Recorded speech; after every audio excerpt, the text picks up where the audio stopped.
Eu nunca acreditei no Bigfoot até encontrar um vivendo nos túneis de metrô, abandonados sob Portland, Oregon. O que aconteceu depois daquela descoberta se tornou a semana mais aterrorizante da minha vida, provando que é melhor deixar certas criaturas em paz na escuridão onde aprenderam a sobreviver. Deixe-me contar esta história desde o começo, porque cada detalhe importa. Era setembro de 1998 e eu tinha 50 anos, trabalhando como inspetor de túneis para o Departamento de Transportes de Portland. Meu nome é Robert Mitchell. Por 22 anos, meu trabalho foi me aventurar nos espaços subterrâneos esquecidos sob a cidade, os túneis de metrô abandonados que a maioria das pessoas nem sabia que existiam. Portland tem um segredo que pouca gente de fora da cidade conhece. Temos mais de 3 quilômetros de túneis de metrô abandonados que foram construídos no início dos anos 1900, mas nunca foram concluídos. O projeto ficou sem dinheiro e os túneis simplesmente ficaram lá, vazios e esquecidos, se deteriorando lentamente sob as ruas. Meu trabalho era inspecionar esses túneis regularmente, verificando infiltrações de água, vazamentos de gás, problemas estruturais e infestações de pragas. Não era um trabalho glamouroso, mas pagava bem, e eu gostava da solidão. Eu já tinha descido naqueles túneis centenas de vezes ao longo dos anos, conhecia cada curva e cada volta, cada plataforma de estação, cada poço e ponto de acesso. Já vi ratos do tamanho de cachorros pequenos, lidei com um mofo tóxico. Naveguei por água até os joelhos quando o rio Willamette inundou e documentei inúmeras rachaduras no concreto que ameaçavam fazer as ruas acima desabarem. Eu achava que já tinha visto tudo que aqueles túneis tinham a oferecer. Eu estava enganado.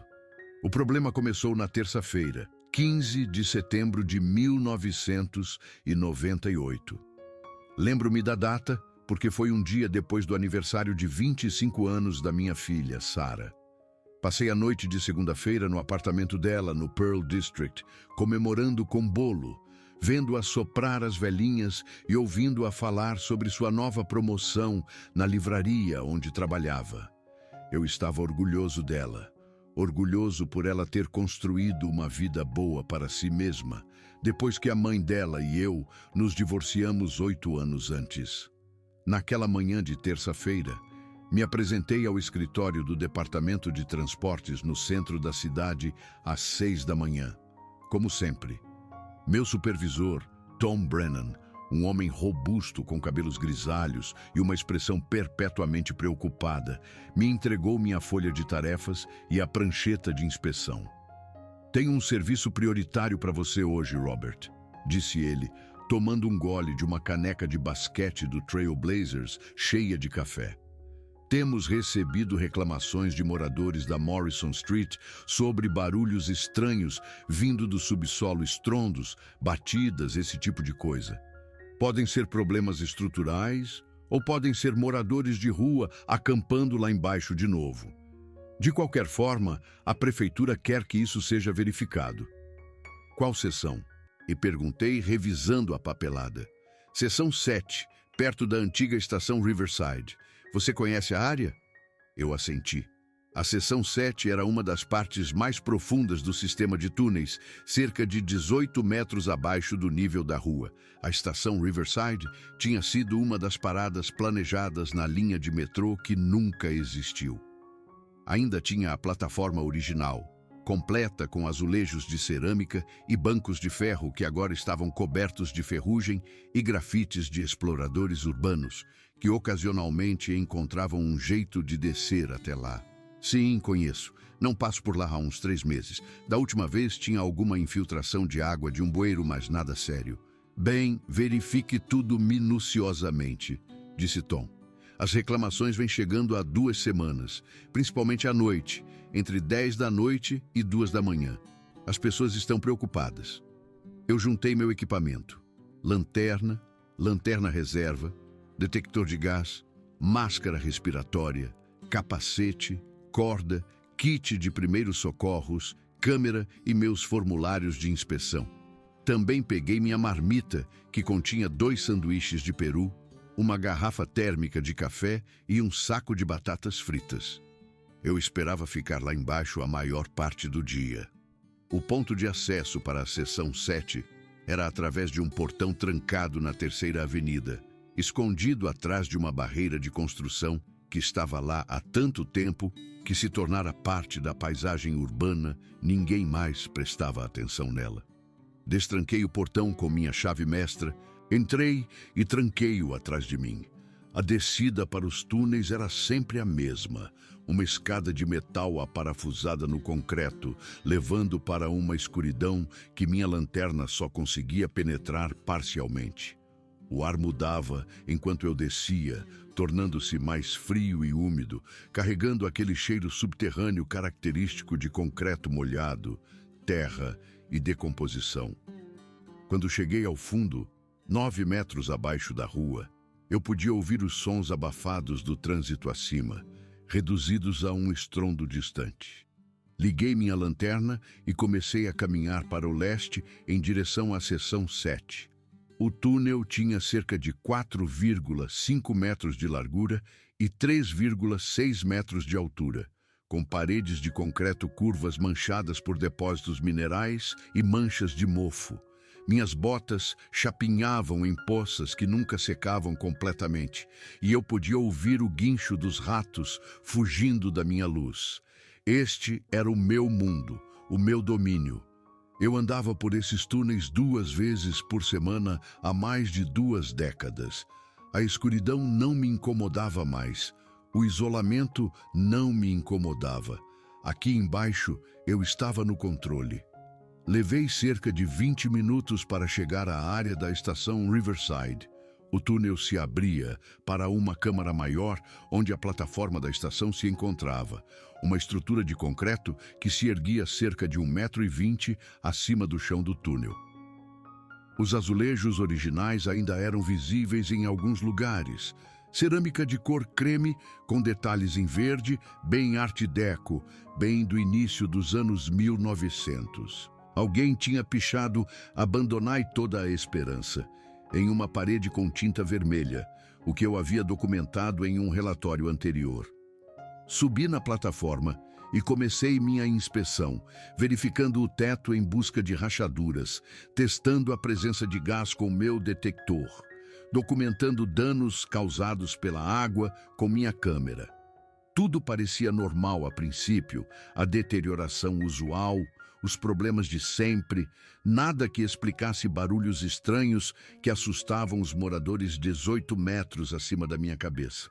Então, notei algo que não tinha visto antes. Marcas de arrasto no chão da plataforma. Eram recentes. Os padrões na poeira deixavam isso claro. Algo grande e pesado havia sido arrastado pela plataforma, deixando sulcos paralelos na sujeira acumulada. As marcas iam da beira da plataforma em direção à extremidade da estação, desaparecendo em um túnel de manutenção que se ramificava da passagem principal. Eu já tinha estado naquele túnel de manutenção antes, mas não recentemente. Era uma passagem estreita, talvez com 1,80 m de largura, que levava a uma antiga sala de bombas e a alguns pontos de acesso a conduítes elétricos. Nada interessante, nada que normalmente chamaria a atenção, mas aquelas marcas de arrasto eram novas. Dos últimos dias, eu estimaria. Segui as marcas com minha lanterna, movendo-me com cautela. Meu detector de gás estava silencioso, o que era bom. Sem acúmulo de metano, sem monóxido de carbono, mas algo tinha feito essas marcas, e eu precisava documentar isso para o meu relatório. O túnel de manutenção era mais escuro que a passagem principal, as paredes se fechando de ambos os lados. O facho da minha lanterna revelou mais marcas de arrasto, e agora eu podia ver outra coisa. Pegadas. Pegadas grandes impressas na lama e poeira acumuladas no chão. Ajoelhei-me para examiná-las mais de perto, meus joelhos protestando com o movimento. Eu não era mais tão jovem, e 22 anos subindo e descendo escadas haviam cobrado seu preço nas minhas articulações. As pegadas eram enormes, facilmente com 40 centímetros de comprimento e 18 de largura. Tinham 5 impressões distintas de dedos e o que parecia ser a marca de um calcanhar. Mas não eram sapatos ou botas, eram pegadas de pés descalços, mas grandes demais para serem humanas. Meu primeiro pensamento foi que alguém estava pregando uma peça. Talvez alguns exploradores urbanos fazendo pegadas falsas para assustar as pessoas. Mas as impressões eram profundas, sugerindo um peso significativo, pelo menos algumas centenas de quilos. E o comprimento da passada entre as pegadas era longo, sugerindo algo alto, algo que dava passos largos. Tirei várias fotografias, certificando-me de incluir minha fita métrica no enquadramento para ter uma escala. O Tom ia querer a documentação disso. O que quer que tivesse feito essas pegadas, não era um guaxinim ou um rato grande. Era algo grande, algo bípede, algo que não deveria existir aqui embaixo. Continuei seguindo as pegadas mais para dentro do túnel de manutenção. A passagem levava a áreas que eu não explorava há anos, uma rede de túneis e câmaras menores que haviam sido seladas do sistema principal décadas atrás.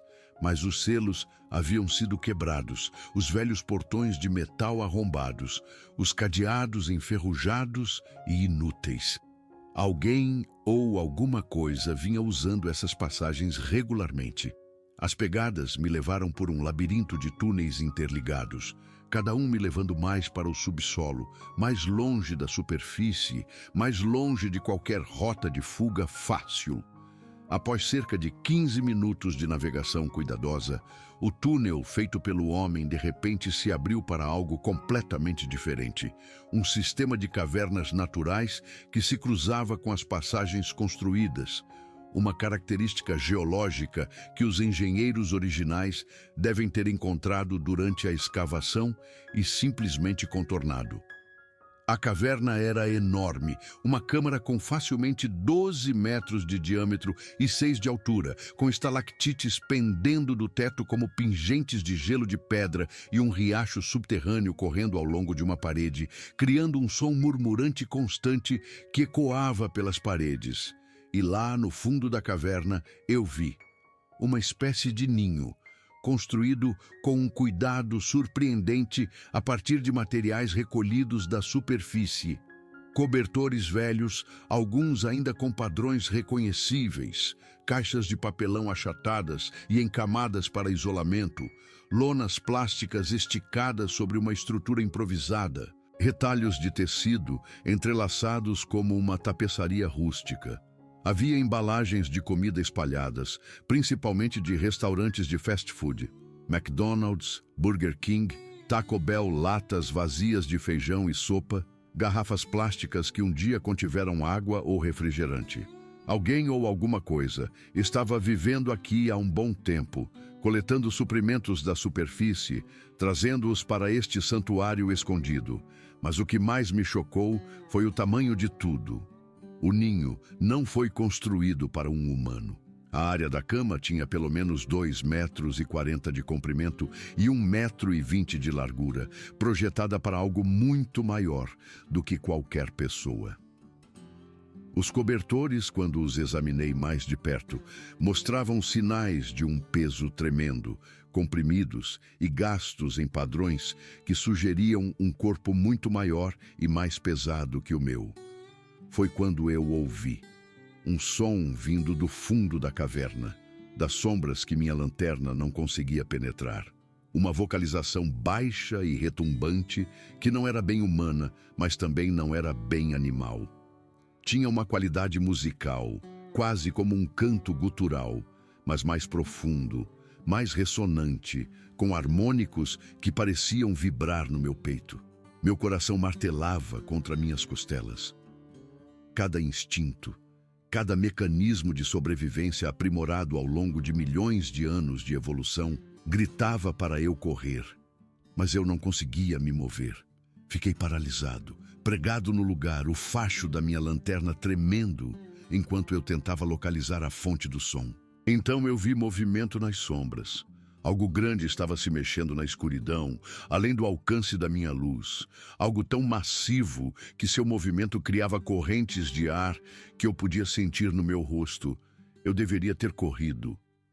Olhando para trás agora, sei que deveria ter dado meia volta e subido aquela escada o mais rápido que minhas pernas de 50 anos pudessem me levar.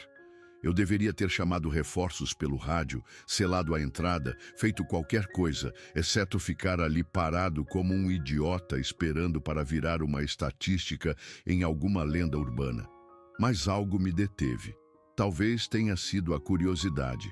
Talvez o orgulho profissional, a insistência teimosa em completar minha inspeção, não importando o quê, ou talvez tenha sido a percepção de que o que quer que estivesse naquela caverna não tinha me atacado, não tinha avançado contra mim quando notou minha presença.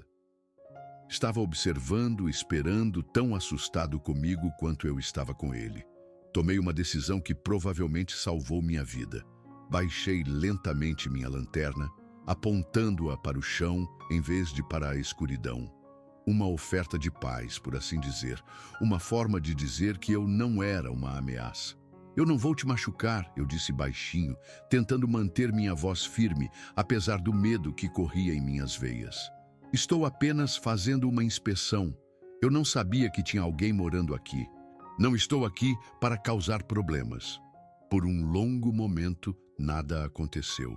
A caverna estava silenciosa, exceto pelo murmúrio suave do riacho subterrâneo e minha própria respiração ofegante. Então, lenta e deliberadamente, a criatura moveu-se para a borda da minha luz e eu tive minha primeira visão clara dela. Era massiva, facilmente com 2,30 metros de altura, talvez até 2,40 se ficasse totalmente ereta.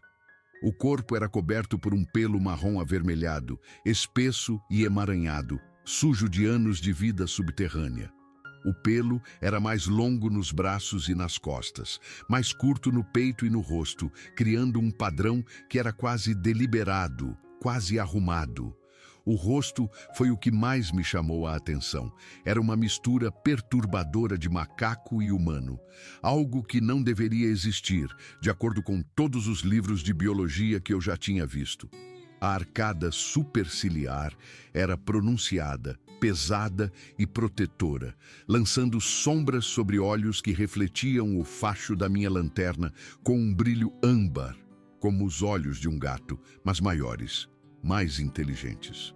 O nariz era chato e largo, a boca larga com lábios que pareciam quase humanos em sua expressividade. O corpo era poderosamente construído, com ombros mais largos que os de qualquer humano, braços que pendiam além dos joelhos e mãos que pareciam fortes o suficiente para rasgar concreto. Cada mão tinha 5 dedos, assim como a minha, mas mais longos, mais grossos, terminando no que pareciam ser unhas resistentes em vez de garras. A criatura estava de pé sobre 2 pernas, ligeiramente curvada. Seja por hábito ou por se adaptar ao teto baixo, eu não saberia dizer. Nós nos encaramos pelo que pareceu uma eternidade, mas provavelmente foram apenas 30 segundos. Naquele momento, vi inteligência naqueles olhos de âmbar, não o olhar vazio de um animal, mas algo mais profundo, algo que sugeria pensamento, consciência, talvez até medo. A criatura estava me avaliando assim como eu a estava avaliando, tentando determinar se eu era uma ameaça, tentando decidir o que fazer com essa intrusão inesperada em seu lar. Então ela fez algo que nunca esquecerei, algo que mudou tudo que eu pensava saber sobre evolução, sobre inteligência, sobre o mundo em que vivemos. Ela ergueu uma mão massiva, com a palma para a frente, os dedos ligeiramente abertos e fez um movimento suave de aceno. Não era agressivo, não era ameaçador. Estava se comunicando, usando um gesto universal de reconhecimento, talvez até de cumprimento. E isso não era um animal agindo por instinto, era um ser pensante, tentando um contato pacífico. Sem pensar, agindo puramente por instinto e por alguma necessidade profunda de responder da mesma forma, eu levantei minha própria mão e acenei de volta. O gesto pareceu absurdo, acenar para uma criatura que não deveria existir em uma caverna 18 metros abaixo de Portland. Mas, naquele momento, pareceu a coisa mais natural do mundo. A criatura inclinou a cabeça ligeiramente, estudando-me com aqueles extraordinários olhos de âmbar. A expressão em seu rosto mudou, a tensão em seus ombros massivos diminuindo um pouco. Então, fez aquela vocalização musical novamente, mais suave desta vez, menos ameaçadora, quase inquisitiva. Estava falando comigo à sua maneira, tentando comunicar algo além de mero reconhecimento. Eu entendo, eu disse, embora não tivesse certeza se entendia alguma coisa. Não estou aqui para te machucar. Não estou aqui para te expulsar. Esta é a sua casa e eu respeito isso. Mas você precisa ter cuidado. Os barulhos que você está fazendo, os moradores lá de cima podem ouvi-los. Eles estão com medo. E pessoas com medo chamam a polícia. Você precisa ser mais silencioso, especialmente à noite. Não sei se ela entendeu minhas palavras, mas pareceu entender meu tom, minha intenção. Ela baixou a mão lentamente e deu um passo para trás, para as sombras, mantendo o contato visual o tempo todo, observando-me cuidadosamente para ver o que eu faria em seguida. Eu vou sair agora, eu disse, recuando em direção à entrada da caverna. Não vou relatar isso. Para a prefeitura eu encontrei evidências de moradores de rua acampando aqui, nada mais. Mas por favor, seja mais cuidadoso. Fique escondido, fique quieto, porque se mais alguém te encontrar, se mais alguém descer aqui, eles não vão entender. Eles ficarão com medo, e o medo torna as pessoas perigosas. A criatura me observou recuar, sua linguagem corporal sugerindo cautela, mas não agressão. Nunca virei as costas para ela, não consegui me forçar a fazer isso, mesmo que cada momento do nosso encontro sugerisse que não queria me fazer mal. Quando cheguei à entrada da caverna natural, onde ela se conectava de volta aos túneis feitos pelo homem, parei e levantei minha mão uma última vez. A criatura ergueu sua mão também, espelhando meu gesto uma última vez. Então, eu me virei e caminhei rapidamente de volta pelos túneis, minha mente fervilhando com pensamentos impossíveis, com perguntas que não tinham respostas, com o peso de um segredo que mudaria tudo se alguém descobrisse. Eu preenchi meu relatório naquela tarde, escolhendo minhas palavras com muito cuidado. Documentei ter encontrado evidências de habitação não autorizada nos túneis de manutenção da seção 7, incluindo áreas de dormir improvisadas, restos de comida e sinais de ocupação regular. Observei que o ocupante ou ocupantes provavelmente estavam acessando os túneis através de selos quebrados e portões comprometidos. Recomendei a instalação de novas medidas de segurança e a vedação dos pontos de acesso para evitar futuras entradas não autorizadas.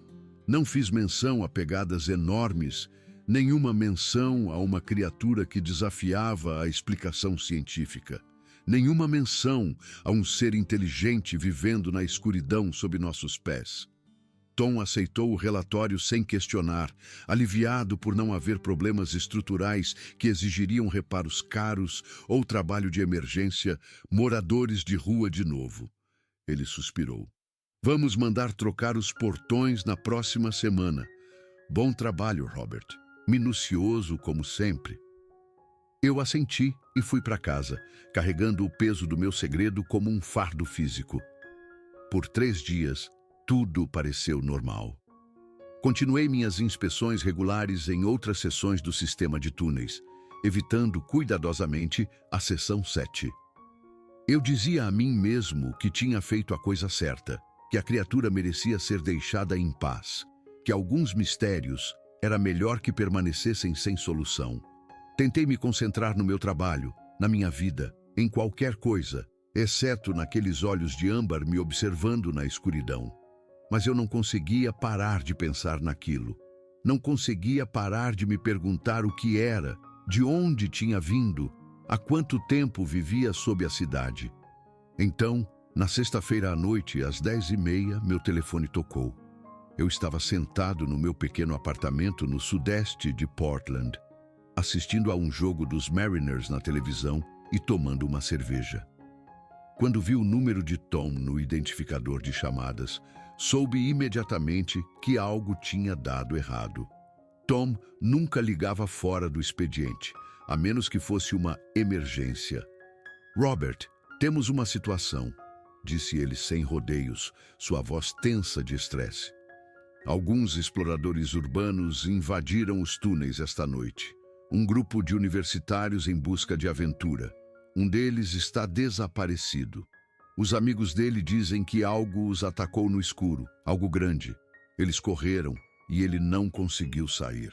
A polícia está organizando uma equipe de busca e resgate, e eles pediram especificamente que você os guiasse. Eles precisam de alguém que conheça aqueles túneis, e você é o melhor que temos." Meu estômago revirou. Eu sabia exatamente o que tinha acontecido. Aqueles idiotas se aventuraram fundo demais. Provavelmente tropeçaram na caverna da criatura e entraram em pânico. A criatura, assustada e amedrontada por intrusos repentinos, defendeu seu território. E agora um garoto estava desaparecido, possivelmente ferido, possivelmente pior. "Estarei aí em 20 minutos", eu disse, já pegando minhas chaves. Encontrei a polícia no ponto de acesso da 3ª Avenida dentro de 1 hora. Havia 6 policiais, todos fortemente armados, todos parecendo tensos e desconfortáveis em ir para o subsolo. Liderando-os estava a Sargento Williams, uma mulher de rosto severo, na casa dos 40 anos, com cabelo grisalho bem curto e o porte de alguém que já viu demais em seus anos na força. Ela claramente não estava feliz com essa operação. "Sr. Mitchell", disse ela, estendendo a mão. "Obrigada por vir. Sou a Sargento Williams. Temos um garoto de 19 anos, chamado Kyle Parker, desaparecido aí embaixo. Segundo seus amigos, eles estavam explorando perto da seção 7 quando algo veio para cima deles no escuro. Eles descreveram como algo enorme, agressivo, fazendo sons estranhos. Eles entraram em pânico e correram. Quando chegaram à superfície e fizeram a contagem, Kyle não estava com eles. Precisamos encontrá-lo antes que algo ruim aconteça, se é que já não aconteceu." Os amigos dele descreveram onde exatamente eles estavam quando foram atacados? Perguntei. Eles estavam perto de algum tipo de plataforma de estação antiga, depois entraram em um túnel de manutenção procurando por acesso mais profundo. Foi aí que aconteceu. Você sabe onde fica isso? Eu assenti, com a boca seca. Sim, eu sei exatamente onde fica.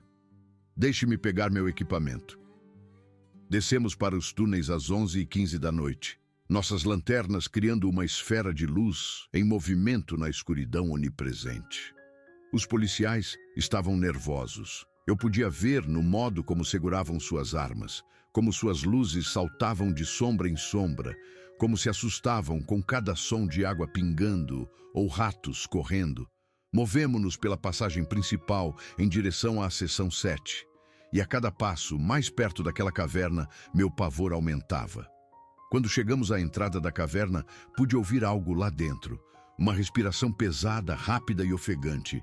Movimento, o arrastar de algo grande sobre a pedra.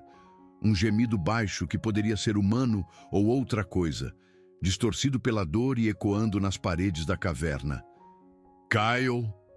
A Sargento Williams chamou, sua voz firme apesar da tensão que eu podia ver em seus ombros. "Kyle Parker, se puder me ouvir, chame. Estamos aqui para ajudar. Você está seguro agora." O gemido ficou mais alto, mais urgente. Entramos na caverna com cuidado, armas em punho, lanternas varrendo o espaço. Meu coração batia tão forte que eu podia ouvi-lo em meus ouvidos. Eu sabia o que íamos encontrar, mas saber não tornava a realidade mais fácil de encarar. E lá, na área do ninho, iluminado por 6 lanternas potentes, nós o encontramos, Kyle Parker, 19 anos, inconsciente ou semiconsciente, deitado na pilha de cobertores que formava a cama da criatura. Havia um grande corte em sua testa, sangue emaranhado em seu cabelo e em seu rosto, mas ele estava respirando. Ele estava vivo. E de pé sobre ele, massiva e imponente no espaço confinado da caverna, estava a criatura. Parecia ainda maior agora, ainda mais intimidante, cercada por policiais armados, cuja presença enchia a caverna de tensão e medo. Mas não estava atacando, não estava ameaçando. Estava de guarda sobre o garoto ferido, uma mão massiva repousando gentilmente no ombro de Kyle, fazendo aquele som baixo e retumbante que agora eu reconhecia como angústia, como aviso, como um apelo para que o deixassem em paz. Meu Deus do céu! Um dos policiais mais jovens sussurrou, sua voz embargada de medo e incredulidade. Que diabo é essa coisa? Isso é real? Não atirem! Eu disse rapidamente com urgência, dando um passo à frente entre os policiais e a criatura.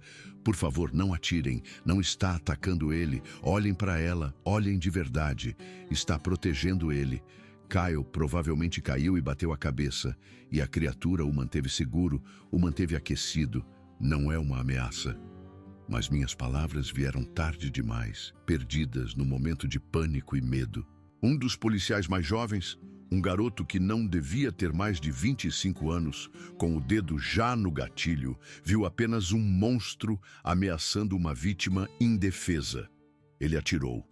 O tiro foi ensurdecedor no espaço fechado, tão alto que parecia que as próprias paredes da caverna estavam gritando. O clarão do disparo iluminou toda a câmara por uma fração de segundo, criando sombras nítidas que dançaram sobre a pedra. Eu vi a criatura recuar bruscamente quando a bala atingiu seu ombro esquerdo, vi o impacto rasgar carne e músculo, vi sangue espirrar na parede da caverna atrás dela. A criatura rugiu. Foi um som diferente de tudo que eu já tinha ouvido, um som de dor, fúria e traição que abalou os próprios alicerces da caverna. Estalactites tremeram acima de nós, poeira caindo do teto. Por um momento terrível, pensei que nos atacaria. Pensei que a tínhamos levado além do ponto de coexistência pacífica, forçado-a a uma violência que não queria. Seus braços massivos se abriram, seus dentes à mostra, cada músculo naquele corpo poderoso tenso para o combate. Mas então, de alguma forma, através da dor e da raiva, ela fez uma escolha diferente. Em vez de atacar, em vez de se defender ou buscar vingança, ela se virou e fugiu.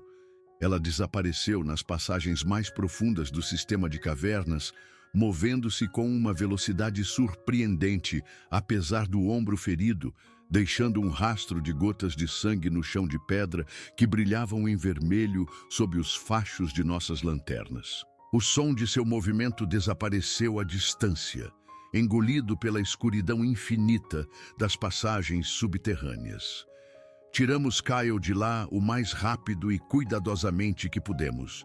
2 policiais improvisaram uma maca com suas jaquetas, enquanto a sargento Williams pedia por rádio uma ambulância para nos encontrar na superfície. Kyle estava recuperando a consciência enquanto o carregávamos pelos túneis, resmungando incoerentemente sobre sombras e olhos e algo enorme que o manteve aquecido. Ele tinha uma concussão grave, vários cortes que precisariam de pontos e possíveis hematomas internos, mas ele se recuperaria. A criatura, apesar de todos os motivos para machucá-lo, o havia mantido seguro. Quando chegamos à superfície e entregamos Kyle aos paramédicos, o dia estava amanhecendo sobre Portland. A cidade estava acordando, as pessoas começando suas rotinas matinais, completamente inconscientes de que algo impossível existia sob seus pés. A sargento Williams selou a entrada da caverna com fita policial e postou guardas enquanto fazia ligações. Em poucas horas, havia 20 policiais reunidos no ponto de acesso, junto com funcionários da cidade, um especialista em vida selvagem do Departamento de Pesca e Vida Selvagem de Oregon, e até mesmo um representante do gabinete do prefeito. Eles estavam planejando uma varredura completa do sistema de túneis, uma operação abrangente para encontrar e capturar, ou mais provavelmente, matar a criatura. Falavam sobre ela como se fosse um animal, perigoso, uma ameaça à segurança pública que precisava ser eliminada. Ninguém usou palavras como inteligência ou comunicação ou pacífica. Ninguém queria ouvir sobre o aceno, sobre a proteção que deu a Kyle, sobre a escolha que fez de fugir em vez de lutar. Sentei-me na minha caminhonete no estacionamento do Departamento de Transportes naquela tarde, observando-os planejar sua operação, e percebi que tinha uma escolha a fazer. Eu poderia deixá-los fazer o que estavam planejando, deixá-los caçar e destruir algo extraordinário, algo que havia demonstrado mais compaixão e contenção do que a maioria dos humanos que eu conhecia. Ou eu poderia fazer algo a respeito. Naquela noite, enquanto a cidade dormia e as autoridades finalizavam seus planos para a varredura da manhã, voltei para os túneis sozinho. Passei 22 anos aprendendo cada passagem, cada poço, cada ponto de acesso. Eu conhecia caminhos que não estavam em nenhum mapa oficial. Antigos túneis de manutenção que haviam sido esquecidos décadas atrás. Poços de ventilação que a maioria das pessoas não sabia que existiam. Eu também conhecia o sistema de túneis bem o suficiente para adivinhar para onde uma criatura ferida e assustada poderia ir para se esconder, onde poderia se sentir segura o suficiente para cuidar de seus ferimentos. Eu a encontrei em uma pequena câmara lateral a cerca de 800 metros de seu ninho original, em uma seção de caverna natural que se conectava aos túneis feitos pelo homem através de uma rachadura na fundação. A criatura estava lá, encolhida contra a parede, seu corpo massivo fazendo a câmara parecer menor do que era. Estava ferida, sangrando do ombro onde a bala havia rasgado músculo e tecido, mas estava viva, consciente. E quando me viu entrar com minha lanterna, fez aquele som retumbante novamente, um aviso misturado com dor. "Estou aqui para ajudar", eu disse suavemente, mantendo distância, mostrando minhas mãos para demonstrar que estava desarmado. "Não estou com eles, não estou aqui para te machucar. Eles voltarão amanhã de manhã com mais gente, mais armas. Você precisa sair desses túneis, mas primeiro, deixe-me dar uma olhada nesse ombro, por favor." A criatura me observou com desconfiança, seus olhos de âmbar refletindo o facho da minha lanterna. Eu podia ver a inteligência ali, o cálculo, a ponderação dos riscos. Poderia confiar em mim? Deveria confiar em mim? Eu havia levado as pessoas que atiraram nela direto à sua porta, mas eu também tinha sido o primeiro humano a lhe mostrar respeito, a se comunicar pacificamente, a reconhecer seu direito de existir. Depois do que pareceu uma eternidade, ela estendeu lentamente o braço ferido em minha direção. Permissão concedida. A bala havia atravessado o músculo sem atingir o osso, mas o ferimento já mostrava sinais de infecção. Limpei-o o mais gentilmente possível e enfaixei o ombro. A criatura se enrijeceu, mas não se afastou. "Você precisa ir embora", eu disse enquanto trabalhava. "Esses túneis não são mais seguros para você." Mas eu estudei os mapas, e algumas dessas cavernas se conectam a passagens que levam para o norte, para longe da cidade. Se você seguir os riachos subterrâneos, talvez consiga viajar quilômetros sem nunca vir à superfície. Terminei de prender a bandagem e me sentei. A criatura ergueu o braço bom e tocou gentilmente o curativo. Depois olhou para mim com uma expressão que não consegui decifrar. "Me desculpe", eu disse. "Me desculpe por termos invadido sua casa. Me desculpe por você ter sido baleada. Você merece algo melhor do que isso." A criatura fez aquela vocalização musical, mais suave, mais triste. Então estendeu uma mão massiva e tocou meu rosto, sua palma áspera, mas surpreendentemente gentil. O gesto durou apenas um momento, mas nele senti reconhecimento, talvez até gratidão. Ela se levantou, movendo-se com cuidado por causa do ombro ferido, e começou a juntar itens de seu ninho. Ajudei-a a pegar o que podia carregar e juntos caminhamos até o fundo da caverna, onde as passagens mais profundas levavam à escuridão. A criatura parou na entrada de um túnel particularmente grande, um que descia seguindo o som de água corrente. Ela olhou para mim uma última vez e eu levantei a mão em despedida. A criatura ergueu a mão também, espelhando o gesto, e então se virou e desapareceu na escuridão, movendo-se mais para dentro da terra, para longe da cidade e dos humanos que a haviam expulsado de seu lar. A varredura da cidade começou às 10 da manhã seguinte. Eles procuraram em cada centímetro do sistema de túneis, cada ramificação, cada câmara. Encontraram a caverna, o ninho, as pegadas e as evidências de que algo estivera vivendo ali, mas não encontraram a criatura. Parece que o que quer que fosse, deu-o fora, disse o especialista em vida selvagem. Esses animais, eles não são estúpidos, sabia que voltaríamos. Eles selaram a maioria dos pontos de acesso depois disso, instalando novos portões e fechaduras. A história se acalmou, depois de 1 ou 2 semanas, tornando-se apenas mais um capítulo estranho nas lendas urbanas de Portland. Kyle se recuperou totalmente, embora não tivesse memória do encontro.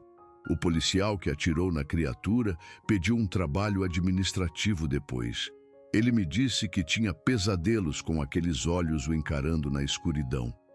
Fiquei no departamento de transportes por mais 5 anos antes de me aposentar em 2003. Nunca mais voltei àquela caverna, nunca procurei por qualquer sinal de para onde a criatura poderia ter ido. Alguns mistérios é melhor que permaneçam sem solução, mas às vezes, tarde da noite, penso naqueles riachos subterrâneos e sistemas de cavernas que se estendem por quilômetros sob o Oregon, conectando-se de maneiras que nunca mapeamos completamente. Penso em como seria fácil para algo grande e inteligente viajar por eles sem ser detectado, encontrar novos lugares para viver longe da interferência humana. Tenho 67 anos agora, e aquele encontro nos túneis sob Portland aconteceu há 27 anos. Não falo muito sobre isso. A maioria das pessoas não acreditaria em mim de qualquer maneira. Eu sei o que vi. Eu sei o que vivenciei.